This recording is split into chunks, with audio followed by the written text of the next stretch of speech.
Good day, everyone!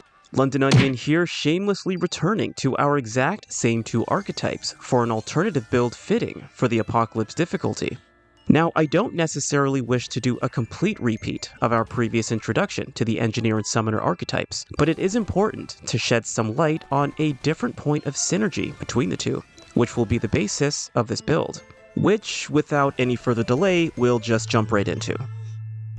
Now for this build, I return to the tried and true Loadout Mark II armor set. The relic of choice is not prescriptive, but I favor the enlarged heart for its efficiency, and apply armor effectiveness, casting speed, and skill cooldown. The runed heart is also a viable option, but I see relics as emergency options for the most part, rather than regular use items, so I don't necessarily include them as part of a combat/survival strategy outside of their shards. Transitioning to the weapons, the primary I favor is the Chicago Typewriter, with the Helix mod and Harmonizer Mutator for a boost in mod damage and increased mod power production for the stowed weapon. The secondary I enjoy using is the Double Barrel Shoddy with Rotted Arrow and Kill Switch for a radial explosion upon switching to the weapon. Eliminated enemies reduce the cooldown by 1 second each. The melee weapon is purely up to preference. In the demonstrations, I have the Atom Smasher equipped with Dervish, but this is far from a melee-based build and does not really affect the overall efficacy, so this onion would say, choose what you want. Now moving on to the fashion side of the build, you guys can already guess, the amulet leading this build is the Detonation Trigger, which increases explosion damage by 25% and applies burning damage over 5 seconds.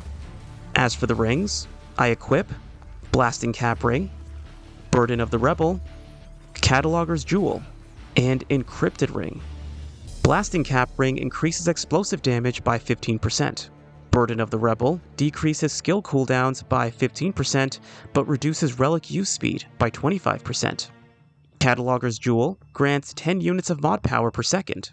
Lastly, Encrypted Ring regenerates 20% of max health over 10 seconds, and can stack up to 30 seconds. As for the skills, I stick with the Engineer's Impact Cannon, and for the Summoner, this time I go with the Rolling Hollows. Now I know you guys see our encumbrance, and this I will address with the traits, starting with the Challenger's Strongback, Vigor, Endurance, Spirit, Expertise, Amplitude, Barkskin, Recovery, and Siphoner. Alright, we'll transition to the application and limitations. So this is ultimately intended to be another rendition of an explosive-based build. What helps the efficacy of this build is the Summoner perk, Dominator, which increases explosive damage by 35%. Now, the Engineer does not necessarily capitalize on explosive damage, but skill damage, and this is why we stick with the Impact Cannon. The primary use is to have it stationary on the ground for radial damage. One can wield the cannon in hand for increased damage, and this will work well with very particular and somewhat distant targets. Overuse, however, will squander the overall effectiveness of this build. While in turret mode, each radial blast will inflict close to 1000 damage units, not including critical damage or the burning damage granted by the amulet. When overclocked, damage numbers jump up to 1200 units under the same conditions. While in turret mode, one will have full access to the summoner minions who will act as autonomous bombs that await the caster's detonation. Due to Burden of the Rebel and our mythic skill cooldown shard, hollows will only take 16.5 seconds to cool down. Under the most ideal circumstances, minions would be sacrificed with full health, which would decrease the time required for the next summon, allowing the caster to spawn and sacrifice at a reasonable frequency. However, if performed enough on its own, at a high enough frequency, one will eventually have to wait for the cooldowns to catch up. Now, the benefits of reducing one's skill cooldowns go beyond just using their summons, but also helps with the high-tech Prime perk from the Engineer. With our current cooldowns, overclocked will only have a 33-second cooldown, and this can be extremely useful in the face of constant enemy pressure, especially when turret ammo becomes low. But the minions and Impact Cannon are not intended to be used as a crutch. The Impact Cannon is an area denial zone. The summons are an autonomous extension of one's explosive prowess. So next is one's mods, which are directly aimed at given targets. And lastly, there is the kill switch mutator, which acts as a failsafe in the event an enemy gets too close. I like to think of it as a portable impact cannon blast. Now in regards to the mods, I struggled with choosing between Helix, Rotted Arrow, and Space Crabs. Helix can strike multiple targets that are spread out, and Rotted Arrow is most effective against clustered targets with immediate results, even if relying on splash damage. Space Crabs rules in regards to overall damage, and is an inexpensive mod. However, for this build, the Hollows already serve a similar function. They aren't as easily destroyed by enemy attacks, and the Space Crabs are not nearly as efficient or versatile as the other options. Against flying enemies, for example, the Space Crabs are severely limited. They can't jump very high, and even if they do manage to strike, they don't necessarily explode at a radius. I like to think of the Space Crabs as a slower and less versatile version of Helix. Consequently, I go with the efficient Helix and Rotted Arrow.